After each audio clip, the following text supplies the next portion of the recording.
Hey guys, Motor Car Nut here, and today it's kind of like a tip type of video for you guys with the BMW N20 engines, N26 engines. This is a quick tip on something you may not know. I have videos all about this engine, how to time this engine, the tools you need, and everything like that.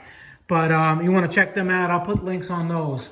So now, when you have this all set up, with all the tools and everything, and you're cranking it over, you have to make sure that once you crank it, all right, you're gonna hear little popping noises from the cams. That's normal, very low. But if you hear it loud, especially on the exhaust, you're gonna want to set up your the tool, this tool.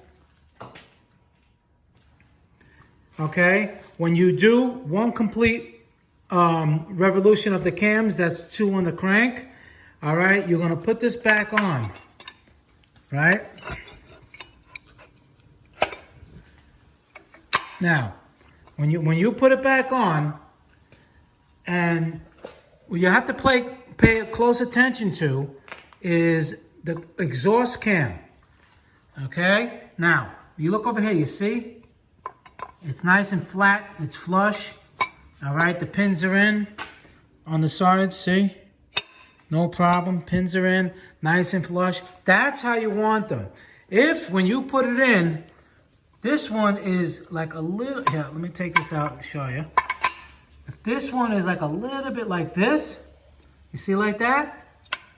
If it's a little bit like that, that means the cam is no good. And why it's no good, let me show you. So a lot of times on these engines, they seize. So when they're seizing or something happens, all right, the bottom end locks up, the top is still trying to spin, and what it does, it puts pressure and messes up the spring inside here. You see, there's a spring in here. And now, let me explain it a little bit more.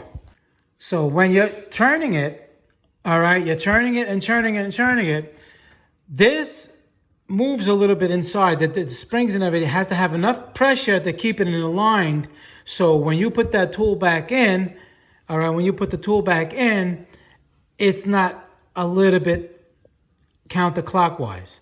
If it is, that means that spring in there is all messed up, something bent in there, and has to be replaced. All right. Now this is what when I'm talking about top dead center, okay. You spin the crank. You can give it 4 revolutions on the bottom. You know, make sure you go around complete cycle twice. And then what you're going to want to do is put your pin on the top dead center.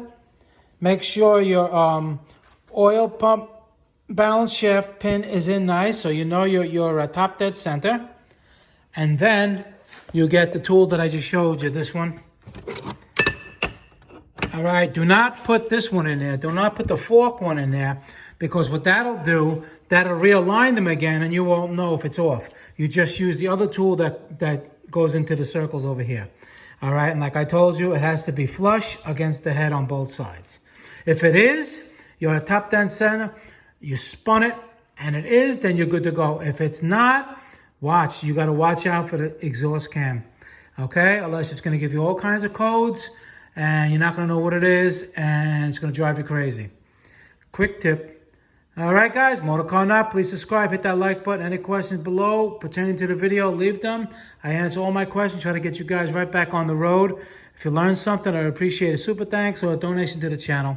Thanks a lot, guys. See you in the next video.